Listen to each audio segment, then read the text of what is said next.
ಕೇಂದ್ರ ಸರ್ಕಾರ ಜಾರಿಗೆ ತರಲು ಪ್ರಯತ್ನಿಸುತ್ತಿರುವ ವಕ್ಫ್ ತಿದ್ದುಪಡಿ ಮಸೂದೆ ವಿರುದ್ಧ ಹೋರಾಟಕ್ಕಾಗಿ ಬೆಂಗರೆ ಜಮಾತರು ಈ ಕಾರ್ಯಕ್ರಮವನ್ನು ಹಮ್ಮಿಕೊಂಡಿದ್ದಾರೆ. ನಮ್ಮ ದೇಶ ಪ್ರಜಾಪ್ರಭುತ್ವ ಜಾತ್ಯತೀತ ದೇಶವಾಗಿದೆ. ಈ ದೇಶದ ಜಲ, ನೆಲ, ಹವ ಎಲ್ಲವೂ ಸುಂದರವಾಗಿದೆ. ಹಲವಾರು ಭಾಷೆಗಳು, ವೇಷಗಳು, ಧರ್ಮಗಳು, ಜಾತಿಗಳು, ಸಂಸ್ಕಾರಗಳಿರುವಂತಹ ಒಂದು ಸುಂದರ ದೇಶವಾಗಿದೆ ಈ ಭಾರತ. ಆದರೆ ಈ ದೇಶದ ನಿಯಮ ಸಂವಿಧಾನ ಅಪಾಯದಲ್ಲಿದೆ. ಅವರವರ ಧರ್ಮಕ್ಕೆ ಅನುಕೂಲವಾಗಿ ಬದುಕಲು ಕಾನೂನು ವ್ಯವಸ್ಥೆ ಇರುವ ಈ ದೇಶದಲ್ಲಿ ಅವರವರ ಶರೀಯತನುಸರಿಸಿ ಜೀವನ ನಡೆಸಲು ಸ್ವಾತಂತ್ರ್ಯವಿರುವ ಈ ದೇಶದಲ್ಲಿ ನಿಯಮ ಸಂವಿಧಾನ ಉಲ್ಲಂಘನೆಯಾಗುತ್ತಿದೆ. ಫ್ಯಾಸಿಸ್ಟ್ ಶಕ್ತಿಗಳಾದ ಬಿಜೆಪಿ ಸರ್ಕಾರ ಕೇಂದ್ರದಲ್ಲಿ ಅಧಿಕಾರಕ್ಕೆ ಬಂದಾಗದಿಂದ ಈ ಚಟುವಟಿಕೆ ನಡೆಯುತ್ತಿದೆ. ಎನ್ಆರ್ಸಿ ಆಗಲಿ, ಸಿಎಎ, ಅಜಾನ್, ಹಲಾಲ್, ಹಿಜಾಬ್, ಟ್ರಿಪಲ್ ತಲಾಕ್, ಏಕ ಸಿವಿಲ್ ಕೋಡ್ ಮುಂತಾದ ಕಾರ್ಯಗಳು ಇದಕ್ಕೆ ಉದಾಹರಣೆಯಾಗಿದೆ. ಅದರಲ್ಲಿ ಒಂದಾಗಿದೆ ವಕ್ಫ್ ತಿದ್ದುಪಡಿ ಮಸೂದೆ. ವಕ್ಫ್ ಎಂದರೆ ಮೂಲ ಆಸ್ತಿಯನ್ನು ಕಳೆದುಕೊಳ್ಳದೆ ಮತ್ತು ಅದರ ಫಲಗಳು ಇತರರಿಗೆ ಪ್ರಯೋಜನವಾಗುವಂತೆ ಅಲ್ಲಾಹನಿಗೆ ಮಾರ್ಗದಲ್ಲಿ ಕಾನೂನುಬದ್ಧ ರೀತಿಯಲ್ಲಿ ನೀಡುವ ಒಂದು ದಾನವಾಗಿದೆ. ಇದು ಮುಸಲ್ಮಾನರ ವಿಶ್ವಾಸದ ಒಂದು ಭಾಗವಾಗಿದೆ. ಈ ದೇಶದಲ್ಲಿ ಹಲವಾರು ದಾನಿಗಳು ಮತ್ತು ದೇಶದ ವಿಭಜನೆಯ ಸಮಯದಲ್ಲಿ ಪಾಕಿಸ್ತಾನಕ್ಕೆ ಹೋದ ಮುಸಲ್ಮಾನರು ಅವರ ಆಸ್ತಿಗಳನ್ನು, ಸಂಪತ್ತುಗಳನ್ನು ಅಲ್ಲಾಹನಿಗಾಗಿ ವಕ್ಫ್ ಮಾಡುತ್ತಿದ್ದರು. 2006ರ ಸಚ್ಚಾರ್ ಕಮಿಷನ್ ಲೆಕ್ಕ ಪ್ರಕಾರ ಈ ದೇಶದಲ್ಲಿ ಅಂದಾಜು ಪ್ರಕಾರ 9.4 ಎಕರೆಗಳು ವಿಸ್ತೀರ್ಣದಲ್ಲಿ 5 ಲಕ್ಷ ನೋಂದಾಯಿತ ವಕ್ಫ್ ಆಸ್ತಿಗಳಿವೆ. ಅಂದರೆ ಮಾರುಕಟ್ಟೆ ಮೌಲ್ಯ ಸುಮಾರು 60 ಕೋಟಿ, ಅಂದರೆ 60 ಮಿಲಿಯನ್ ಆಸ್ತಿ ವಕ್ಫ್ ಸ್ವತ್ತು ಈ ದೇಶದಲ್ಲಿ ಇದೆ ಅಂತ ಸಚ್ಚಾರ್ ಕಮಿಷನ್ ರಿಪೋರ್ಟ್ ಮಾಡುತ್ತಾ ಇದೆ. ಅದರಲ್ಲಿ ಮಸೀದಿಗಳು, ಮದ್ರಸಗಳು, ಯತೀಮ್ ಖಾನಗಳು, ದರ್ಗಗಳು, ಅದೇ ರೀತಿ ಕಬ್ರಸ್ಥಾನಗಳು ಇವೆ. 2024 ಆಗಸ್ಟ್ 8ರಂದು ವಕ್ಫ್ ತಿದ್ದುಪಡಿ ಮಸೂದೆಯನ್ನು ಲೋಕಸಭೆಯಲ್ಲಿ ಮಂಡಿಸಲಾಯಿತು. 2025ರ ಏಪ್ರಿಲ್ 3ರಂದು ಬಿಜೆಪಿ ಸರ್ಕಾರವು ವಿರೋಧ ಪಕ್ಷಗಳ ತೀವ್ರ ವಿರೋಧವನ್ನು ಹೀರಿ ಹೊಸ ವಕ್ಫ್ ಮಸೂದೆಯನ್ನು ಪಾರ್ಲಿಮೆಂಟ್ನಲ್ಲಿ ಅಂಗೀಕರಿಸಲಾಯಿತು. ನಾನು ಹೇಳ್ತಾ ಬರುವುದು, ಈ ಫ್ಯಾಸಿಸ್ಟ್ ಶಕ್ತಿಗಳಾದ ಕೇಂದ್ರ ಸರ್ಕಾರ ತರುವಂತಹ ಈ ಒಂದು ವಕ್ಫ್ ತಿದ್ದುಪಡಿಯನ್ನು ನಮಗೆ ಅಂಗೀಕರಿಸಲು ಸಾಧ್ಯವೇ ಇಲ್ಲ. ಯಾಕಂದರೆ ವಕ್ಫ್ ಮಾಡಿದ ನಂತರ ಅದರ ಮಾಲೀಕ ಅಲ್ಲಾಹು ಆಗಿರುತ್ತಾನೆ. ಈ ಸಂದರ್ಭದಲ್ಲಿ ಈ ಕಾರ್ಯಕ್ರಮವನ್ನು ನಾವೇಕೆ ಹಮ್ಮಿಕೊಂಡಿದ್ದೇವೆ ಎನ್ನುವುದರ ಸ್ಪಷ್ಟವಾದ ಉದ್ದೇಶವನ್ನಾಗಿದೆ ಪತ್ರಿಕಾ ಮಾಧ್ಯಮದ ಮುಂದೆ, ಅದೇ ರೀತಿ ನನ್ನ ಶಬ್ದವಾಣಿಯನ್ನಾಲಿಸುತ್ತಿರುವಂತಹ ಸಹೋದರ ಧರ್ಮೀಯರಿಗೆ ತಿಳಿಸಿಕೊಡುವಂತಹ ಒಂದು ಜವಾಬ್ದಾರಿಯನ್ನು ಕೂಡ ಈ ಸಂದರ್ಭದಲ್ಲಿ ನಿರ್ವಹಿಸಲಿಕ್ಕೆ ಬಯಸ್ತಾ ಇದ್ದೇನೆ. ಈಗಾಗಲೇ ಅಡ್ಯಾರ್ಕನ್ನೂರ್ ಗಾರ್ಡನ್ನಲ್ಲಿ ಮೈದಾನದಲ್ಲಿ ಸಾವಿರಾರು ಮಂದಿ ಸೇರಿಕೊಂಡು ಒಂದು ದೊಡ್ಡ ಪ್ರತಿಭಟನಾ ಕಾರ್ಯಕ್ರಮವನ್ನು ಹಮ್ಮಿ ಸ್ಪಷ್ಟವಾದ ನಮ್ಮ ನಿಲುವೇನು, ಈ ದಕ್ಷಿಣ ಕನ್ನಡ ಜಿಲ್ಲೆ ಮತ್ತು ಪರಿಸರ ಜಿಲ್ಲೆಯ ಉಲಮಾಗಳು, ಮುಸ್ಲಿಂ ಸಹೋದರರೆಲ್ಲರೂ, ಉಮರಾಗಳೆಲ್ಲರೂ ಸೇರಿಕೊಂಡು ನಮ್ಮ ನಿಲುವೇನು ಎನ್ನುವುದನ್ನು ಈಗಾಗಲೇ ನಾವು ಸ್ಪಷ್ಟಪಡಿಸಿದ್ದೇವೆ. ಇಲ್ಲಿ ಮುಸ್ಲಿಂ ಸಮುದಾಯದ ಒಳಿತಿಗೆ ಅಂತೇಳಿ ಸಂಸತ್ತಿನಲ್ಲೂ ಇತರ ಪ್ರದೇಶಗಳಲ್ಲೂ ಕೂಡ ಇದನ್ನು ಜಾರಿಗೆ ತರುವಂತಹ ಜನಪ್ರತಿನಿಧಿಗಳು ಗಂಟೆಗಟ್ಟಲೆ ಮಾತು ಬಿಗಿಯುವಂತಹ ಸಂದರ್ಭದಲ್ಲಿ ಗೋಧಿ ಮೀಡಿಯಾಗಳು ಅದನ್ನೇ ಪ್ರೊಜೆಕ್ಷನ್ ಮಾಡಿಕೊಂಡು ಪ್ರಚಾರಪಡಿಸುವಂತಹ ಸಂದರ್ಭದಲ್ಲಿ ಇಡೀ ದೇಶದ ಕೋಟ್ಯಾಂತರ ಮುಸಲ್ಮಾನರು ಕೂಡ ಇದು ಮುಸ್ಲಿಂ ಸಮುದಾಯದ ಒಳಿತಿಗಿರುವಂತಹ ಬಿಲ್ಲಲ್ಲ, ಇದು ವಕ್ಫ್ ಅನ್ನು ಕಸಿದುಕೊಳ್ಳಿಕ್ಕೆ ಬೇಕಾದಂತಹ ಹುನ್ನಾರವಾಗಿದೆ ಅಂತೇಳಿ ಸಧೈರ್ಯವಾಗಿ ದೇಶದ ಉದ್ದಗಲಕ್ಕೂ ಕೂಡ ಮುಸ್ಲಿಂ ಸಮುದಾಯ ಹೇಳ್ತಲೇ ಇದೆ. ಗೋಧಿ ಮೀಡಿಯಾಗಳು ಕಂಡು ಅರಿತು ಕೂಡ ಕುರುಡು ನಟಿಸಲೇ ಇದೆ. ಅದು ಇಲ್ಲಿನ ಧರ್ಮಾಧಾರಿತ ಶಕ್ತಿಗಳ ಧ್ರುವೀಕರಣ ಆಡಳಿತಕ್ಕೆ ತಲೆಬಾಗಿ ಅವರ ಬೂಟು ನೆಕ್ಕಲಿಕ್ಕೆ ಆರಂಭಿಸಿ 10 ವರ್ಷಗಳೇ ಕಳೆದಿದೆ. ಅದಿನ್ನೇನು ಮುಂದುವರಿಯಲೇ ಇದೆ. ಆ ವಿಚಾರದ ಕಡೆಗೆ ನಮ್ಮ ಗಮನವಿಲ್ಲ. ಆದರೆ ಇಲ್ಲಿ NRC ಬಂದಂತಹ ಸಂದರ್ಭದಲ್ಲೂ ಇತರ ಮುಸ್ಲಿಂ ಸಮುದಾಯದ ಮೇಲೆ ದಬ್ಬಾಳಿಕೆಗಳು ಕಾನೂನುಗಳು ಬಂದಂತಹ ಸಂದರ್ಭಗಳಲ್ಲೆಲ್ಲ ಮುಸ್ಲಿಂ ಸಮುದಾಯದ ಜೊತೆಗೆ ನಾಟ್ ಇನ್ ಮೈ ನೇಮ್, ನನ್ನ ಹೆಸರಿನಲ್ಲ ಅಂತೇಳಿ ನಮ್ಮ ಜೊತೆಗೆ ಸೇರಿಕೊಂಡು ಈ ದೇಶದ ಅಲ್ಪಸಂಖ್ಯಾತರ ಜೊತೆಗೆ ಸೇರಿಕೊಂಡಂತಹ ಲಕ್ಷಾಂತರ ಕೋಟ್ಯಾಂತರ ಸಹೋದರ ಧರ್ಮೀಯರಿದ್ದಾರೆ. ನೀವಿನ್ನೂ ಭಾವಿಸಿಕೊಳ್ಬೇಡಿ, ಕಾಮ್ತಾ ಹೇ ದಿಲ್ ತೆರ ಅಂದೇಶಿ ತೂಫಾನ್ ಸೆಕೆ ಅಂತೇಳಿ ಕವಿ ಕೇಳಿದಂತೆ ಎಲ್ಲೋ ಒಂದಿಷ್ಟು ತೂಫಾನ್ಗಳು ಬರ್ತಾ ಇದೆ ಅಂತ ಕೇಳುವಾಗ ನಿನ್ನ ಹೃದಯ ನಡುಗಬೇಕಾದ ಅವಶ್ಯಕತೆ ಏನೂ ಇಲ್ಲ. ಅದೆಲ್ಲವೂ ಕೂಡ ಈ ಮುಂಚೆಯೂ ಬಂದಿದೆ, ಇವತ್ತೂ ಬರ್ತಾ ಇದೆ, ಮುಂದೆಯೂ ಕೂಡ ಬರ್ಲಿಕ್ಕಿದೆ. ಕಾರಣ ಅದು ಈ ದೇಶದಲ್ಲಿರುವಂತದ್ದೇ, ಈ ಜಗತ್ತಿನಲ್ಲಿರುವಂತದ್ದೇ. ಆದರೆ ನಿರೀಕ್ಷೆ ಹೊಂದಿದೆ. ಈ ದೇಶ ಸದಾ ಸತ್ಯದ ಜೊತೆಗೆ ನಿಂತಹ ದೇಶ, ಮಾನವೀಯತೆಯ ಜೊತೆಗೆ ನಿಂತಹ ದೇಶ. ಈ ದೇಶದ ನಾಗರಿಕರ ಧ್ವನಿಗೆ ಬೆಲೆ ಇದೆ. ಆ ಧ್ವನಿ ಜಯಿಸಿಯೇ ಜಯಿಸುತ್ತದೆ ಮಾತ್ರವಲ್ಲ, ಈ ದೇಶದ ನ್ಯಾಯಾಂಗದೊಂದಿಗೆ ಅತಿ ಹೆಚ್ಚು ನಂಬಿಕೆ ಇರಿಸಿಕೊಂಡವರು ಯಾರು ಅಂತ ಕೇಳಿದ್ರೆ, ಈ ಕಳೆದ ಒಂದು ವಾರದೆಡೆಯಲ್ಲಿ ಮಾಧ್ಯಮಗಳ ಚರ್ಚೆಗಳನ್ನು ನೀವು ಗಮನಿಸಿರಬಹುದು. ನ್ಯಾಯಾಂಗದ ವಿರುದ್ಧ ಮಾತನಾಡುವವರು ಯಾರು? ನ್ಯಾಯಾಂಗದೊಂದಿಗೆ ನಂಬಿಕೆ ಇಟ್ಟುಕೊಂಡೇ ಬೀದಿಗಳಲ್ಲಿ ನಿಂತುಕೊಂಡು ತಮ್ಮ ಧ್ವನಿಯನ್ನೆತ್ತುವವರು ಯಾರು ಅಂತೇಳಿ ಈ ಒಂದು ವಾರದ ಈ ದೇಶದ ನಾಗರಿಕರ ಪ್ರಕ್ರಿಯೆಗಳಲ್ಲಿ ನಾವು ಗಮನಿಸಿರಬಹುದು.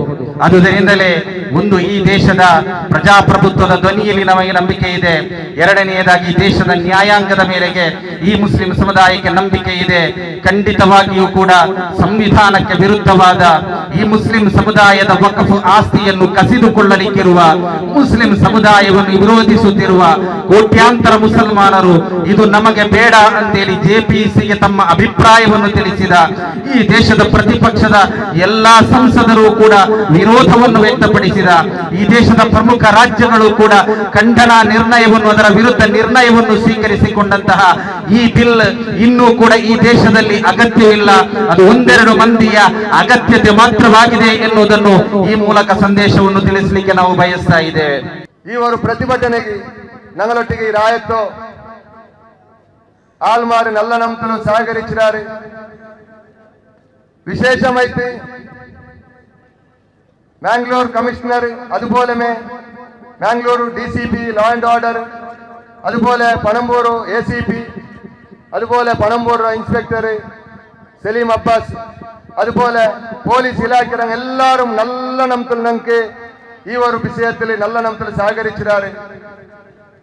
ಅದಲ್ಲದ್ದು കൂടിയ ഈ ആൾമാറൊട്ടിಗೆ ನಾನು ಏನೊಂದು ಚೆಲ್ಲೋಕೆ ಇಷ್ಟಪಟ್ರೆ, ഞങ്ങളെ മൊയ്യദ്ദീൻ പള്ളിയെ പിടിച്ചിട്ട് ഈ ഗ്രൗണ്ട് തോളു ഈ ശക്തമായ ഈ ಸೆಕೆಲ್ വെയിലോ ತಾಪಮಾನ ತಡೆಯಗೂ ತೀರಾ ಮಾರಿ ಔಟ ಊಡೆಗೆ ನಂಗೆ ನಡೆದುಕೊಂಡು ಬಂದ.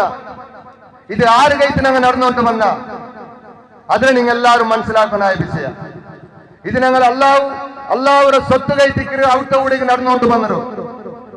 ಅಲ್ಲಾವರ ಸೊತ್ತರ ಸಂರಕ್ಷಣಾಕು ಗೈತಿಕ್ಕರು ನಂಗೆ ಊಡೆಗೆ ನಡೆದುಕೊಂಡು ಬಂದರು. ಅಪ್ಪ ಇದು ನಂಗೆ ಇದೊಂದು ನಂಗೆ ಔಟ್ ಈ ಬೆയിലോ ഈ താപമാനത്തെ ഈ വെച്ചത്തേക്ക് ഞങ്ങൾ നടന്നു വന്നത് ഇതൊന്നും എപ്പത്തും വെറുതെ കാവാല. നിങ്ങൾ ആരും വിചാരിച്ചു പോയിരുന്ന ഇതിൽ ആര് ഭാഗ്യായിട്ടില്ല അങ്ങ് നഷ്ടത്തിലായാറ്, ആര് ഇത് ഭാഗ്യായിരാറ് അങ്ങ് വിജയത്തിലായ ആൾമാരായി തിക്കറാറ്. ನಾ ಎಂದಿಗೆ ಈ ವಿಷಯ ಚೆಲ್ಲೋಕೆ ಹೋಗೋದು ಎಂದಂತ ಕಂಡೆಂಗಿ ಇಂದು ಪ್ರತಿಭಟನಾ ಕಾರ್ಯಕ್ರಮ ನಡುಬಾಟ್ರಂತೆಂಗಿಲಿ ಕೂಡ ನಡುಬಾಟ್ಯಾಂಗಂತ ಚೆನ್ನ ಆಲ್ಮಾರ್ನಂದ ಮುನ್ನಲ್ಲುಲ್ಲಾರು ಅಂಕಾದ್ರೆಲ್ಲ ಕಷ್ಟಂ ನಷ್ಟಂ ಅನುಭವಿಸಿದ್ದು ಅಂಕ ಪಿಡಿಯುಂಡು. ಈ ಪ್ರತಿಭಟನೆಗೆ ಪೋಣಿನ ದಿನಾಲುಂಟು ನಂಗ ಜಾവും പോലെ ಇತ್ತು ഞങ്ങളെ കമ്മിറ്റിരോ ಪ್ರತಿ ಆಲ್ಮಾರು ಇದಕ್ಕೆ ಜಾവും പോലെ ಇತ್ತು ಕಷ್ಟ ಬಂದೋಂಟುಲ್ಲ. ഞങ്ങൾ കൂടെ അല്ലാഹുവിന്റെ സ്വത്തരോ സംരക്ഷണാക്കുകയത്തിക്കറി ഞങ്ങളെല്ലാവരും കൂടെ കൂടിയത് മാത്രമല്ല. ഞാൻ നിങ്ങളെ കയ്യിൽ ചെല്ലൊക്കെ ഇഷ്ടപ്പെട്ട ഇത്തരമേ ಈ ವಕ್ಫು ತಿದ್ದುಪಡಿ ಕಾನೂನು ಕೊಮಂದಂಗಂತೋ ಕೊರೆ ಸಾಧಕ ಬಾಧಕದ ವಿಷಯದಲ್ಲಿ ಚರ್ಚೆ ಹಾಕೋವು ನಿಂಗಳ ಮುಂದೊಲ್ಲದ್ರು ಚೆಲ್ಲಗು ಕೊರೆ വാഗ്മിമാരുടെ ബംഗ്ലാർ ഇൻഷാല്ല അങ്ങത്ര സുദീർഘമായിട്ട് നിങ്ങൾക്ക് ചെന്തണ്ടാറ്. പരിശുദ്ധമായ ദീനുൽ ഇസ്ലാമിന്റെ ഏറ്റവും പ്രധാനപ്പെട്ട ഏറ്റവും മുഖ്യമായ ഒരു ഇബാദത്തായിട്ട് വഖഫ് ചൊല്ലുന്നത്. വഖഫ് ചൊല്ലുന്നത് ഇന്നലമ അല്ലെങ്കിൽ 10-25 വർഷത്തിന് മുന്നോല തുടങ്ങിയത്തെ കാര്യ അല്ലെങ്കിൽ ഒരു ഇബാദത്ത് അല്ല. വഖഫ് ചൊല്ലുന്നത് ഇന്നത്തെ പല രാജകാരണികളും വാദാക്കിക്കൊണ്ടുള്ളത് പോലെ ഭാഷണാക്കിക്കൊണ്ടുള്ളത് പോലെ എവിടെയെങ്കിലും ഒരു കാലി ജാഗത്തിൽ പോയിട്ട് വേലിയിട്ടിട്ട് അതല്ലെങ്കിൽ ഇനി ഒരു ഹിന്ദുടേമാ ഒരു ക്രൈസ്തടേമാ ഒരു സിഖുകാരനേമാ ജാഗയിൽ പോയിട്ട് ഇതിനാണ് വഖഫാക്കിയ ഭൂമി എന്ന് ചൊന്നെങ്കിൽ ആ ഭൂമി വഖഫാവോട് ചൊല്ലനിക്കത്തെ അത്യന്ത കീഴുമട്ടത്തെ ഇന്നത്തെ പല രാജകാരണികളും ചൊന്നുകൊണ്ടുള്ള അങ്ങനത്തെ സ്വത്തും അല്ല വഖഫ് സ്വത്ത് ചൊന്നെങ്കിൽ. മുസ്ലിമീങ്ങളായ ഞങ്ങ ഈ വിഷയത്തെ വളരെ ഡീപ്പായിട്ട് അധ്യയനാക്കിയെങ്കിൽ ഭാരി നല്ലേണ്ടെന്നാണ് സാന്ദർഭികമായിട്ട് നിങ്ങളിട്ട് ഓർമ്മപ്പെടുത്തിക്കൊണ്ടില്ലേ.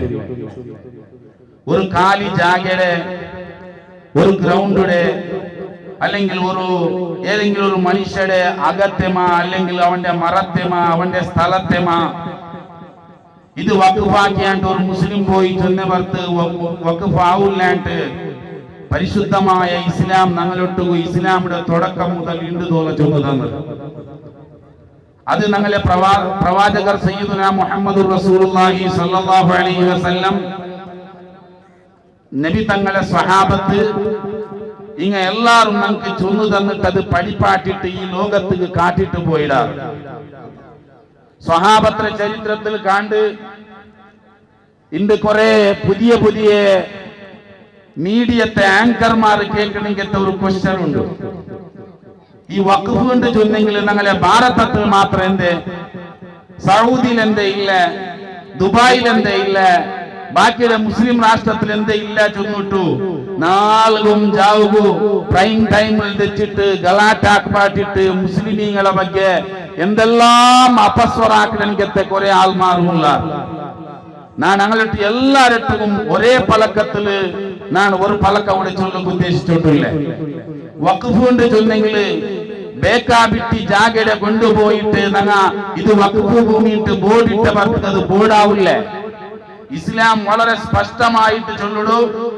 നബി തങ്ങളെ സ്വഹാബത്ത് മാ ബഖിയ അഹദും മിൻ അസ്ഹാബി റസൂലില്ലാഹി സ്വല്ലല്ലാഹു അലൈഹി വസല്ലം ലഹു മഖ്ദറത്തുൻ ഇല്ലാ വഖഫ വഖഫ. അല്ലാഹുവിന്റെ റസൂലുടെ സ്വഹാബത്തുമാരെ കൂട്ടത്തില് ഒരു സ്വഹാബിമാരും ഏതെങ്കിലും ഒരു ചെറിയ സ്വത്തുരെങ്കിലും അല്ലാഹുവിന്റെ ദീനിന് വഖഫാക്കാൻ ഈ ലോകത്തിൽ നിന്ന് അന്ത്യായിട്ടില്ലാണ്ട് മഹാനായ സയ്യിദുനാ ജാബിർ റളിയല്ലാഹു അൻഹു ചൊല്ലുന്നു.